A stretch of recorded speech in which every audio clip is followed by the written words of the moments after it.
ജാതി തുള്ളിത്തുളുമ്പുന്ന ഒരു സമൂഹത്തിനകത്ത് നമുക്ക് മനുഷ്യനായിരിക്കാൻ കഴിയുന്ന ഒരേ ഒരു സാധ്യത ജാതിയിൽ കവിഞ്ഞ വ്യക്തിത്വമായിരിക്കുക എന്നതാണ്.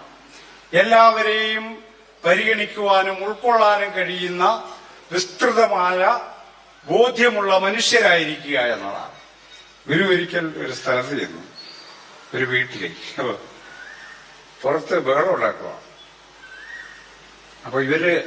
അപ്പൊ പുറത്ത് അവിടെ ആരാ നിൽക്കുന്നത് ഗുരു ചോദിച്ചു. അത് പുലയരാ നിൽക്കുന്നതെന്ന് പറഞ്ഞു. അന്ന് അവരെ കയറ്റിവിടും. അല്ല, അവരെ കയറ്റാൻ പറ്റില്ല എന്ന് പറഞ്ഞു. രണ്ടു കൂട്ടരും അപ്പുറത്തപ്പുറത്ത് നിൽക്കുക, ശത്രുതയും. രണ്ടു കൂട്ടരും ഒരുമിച്ച് പറഞ്ഞു അവരെ കയറ്റാൻ പറ്റില്ല. അപ്പൊ ഗുരു അവരോട്, അപ്പൊ നിങ്ങളുടെ പ്രശ്നം തീർന്നല്ലോ എന്നാ പറയുന്നത്. നിങ്ങൾ തമ്മിൽ എന്തോ പ്രശ്നമുണ്ട്, അത് പരിഹരിക്കാനാണ് ഞാൻ വന്നത്. ഇക്കാര്യം കേട്ടപ്പോഴേ നിങ്ങൾ രണ്ടുപേരും ഒരുമിച്ചു. അപ്പൊ നിങ്ങൾക്ക് ഇനി പ്രശ്നമൊന്നുമില്ലല്ലോ എന്നാ.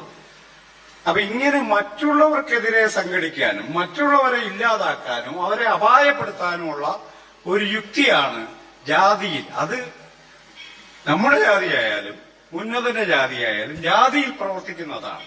ഇത് ജാതിയിൽ കവിഞ്ഞു നിൽക്കുന്ന മനുഷ്യരെയാണ് കേരളം ആവശ്യപ്പെടുന്നത്. അതിലെ ഏറ്റവും വലിയ തെളിവാണ് ശ്രീനാരായണ ഗുരു.